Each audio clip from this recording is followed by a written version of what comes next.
we're here at Lenovo at the smartphone area.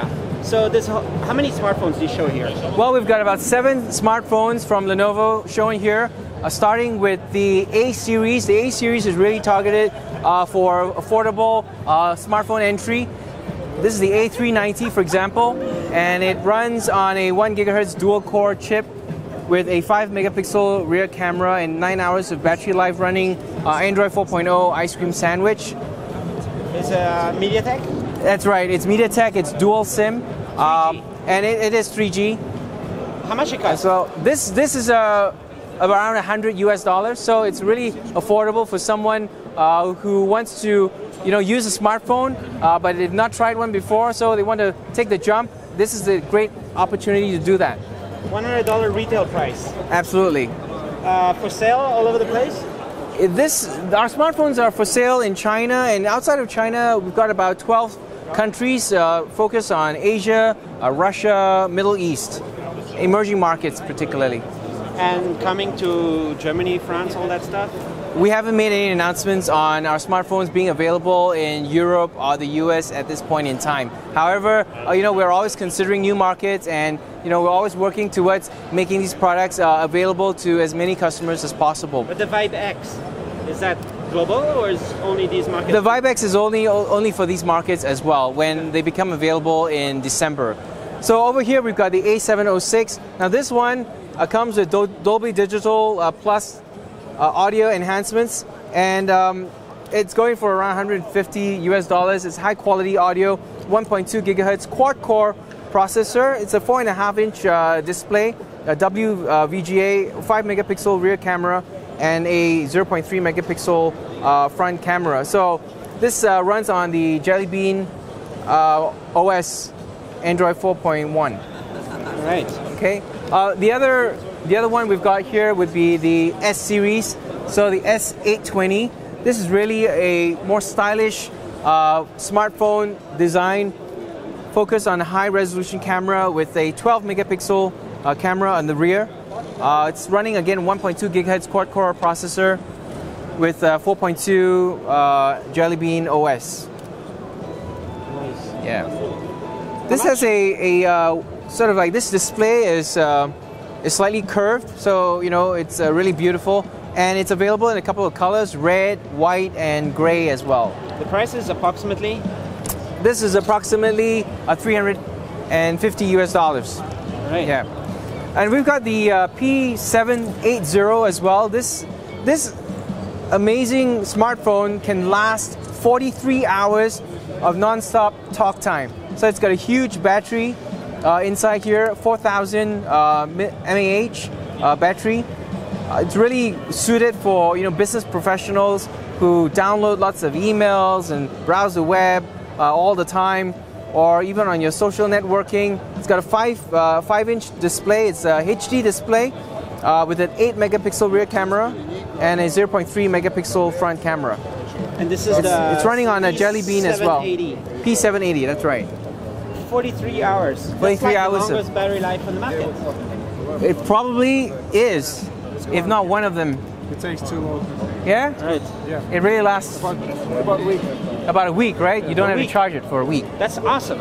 Yeah. I mean, if I go for business travel, I can watch like a 10-hour video and checking my emails and everything, and I'll still have like half a battery after. That's awesome. That should be like every phone should be like this. Yeah. We don't care about thin. Or maybe it's cool to have thin. I don't know. It's cool to have thin, but it's okay. It's not that thick anyway. Right. Yeah, Thanks so much. Few things about screen. Yeah. So here's The 920. pixels on it. Oh, yeah. Okay. 920. Anyway, it's good. Thank you. Yeah, this is the S920. It's focused more on, so we were talking about slim, so we really focus more on slimness here. It's running with a large screen, 5.3-inch HD display with an 8 megapixel rear camera on the back and 2 megapixel front camera. So it's 2.9 millimeters in terms of thinness.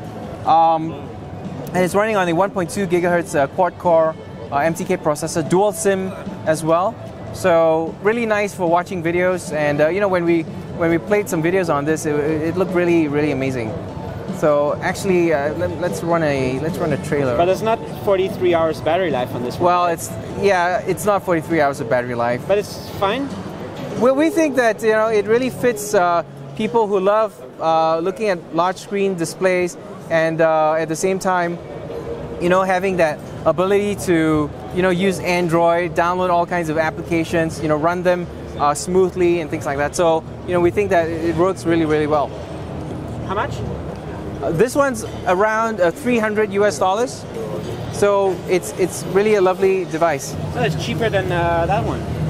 That's partly because of the camera. It comes with a higher megapixel camera as well. Yeah, but this display is, it's a great looking display.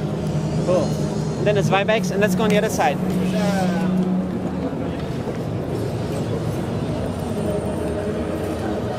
What is this one? What is this? Well, this particular one is the K900. So this is our flagship product. Our K900, has been you probably seen this talked about a lot since we announced this at CES early this year. So it runs on the Intel Inside and runs on the Atom dual-core 2.0 gigahertz processor, and really, really powerful, really fast, and yet at the same time looks really beautiful because it's only 6.9 millimeters thin. And on the back you've got a 13 megapixel camera with an f-stop of 1.8, which means that it gives you really wide aperture, allows you to take really nice photos even in dark situations. And of course you see that Intel logo right there. How much does it cost? This one is available for $550 US in the markets where our smartphones are sold. And it's got a full HD display, 5.5 inch, so it's 400 pixels per inch. So how many people have bought it so far? We don't discuss sales numbers, unfortunately, but I can tell you it's definitely a really popular model for our users. But the MediaTek device is much more popular, no? Well, you can see MediaTek devices in many, many more models, as you can see. So from a number standpoint, it just makes sense that more people will be are buying MediaTek. But that doesn't mean that Intel is not catching up or Intel is not there. In fact, in terms of pure power, pure performance, the Intel chip runs really, really well. In fact, the dual core, in terms of when we did our own benchmarking, is equivalent to a quad core MTK chip. So in that sense, it runs really powerfully. So equivalent to this, but double the price. Not specifically double the price, but you got to see that this has a full HD screen and a 13 megapixel camera, whereas this is an 8 megapixel camera with a HD display. So in terms of specs, there is a slight difference there. Cool. All right. So lots and lots of smartphones, and maybe overtaking Apple pretty soon. We're not here to say that to anybody. I mean, if that's what you want to say, in 2014, you're welcome to say that. All right. But we thank you for the opportunity, and we really love to introduce our smartphones to the whole world. Selling to more countries. Well, that's our intent, and hopefully in the future we'll be able to do that.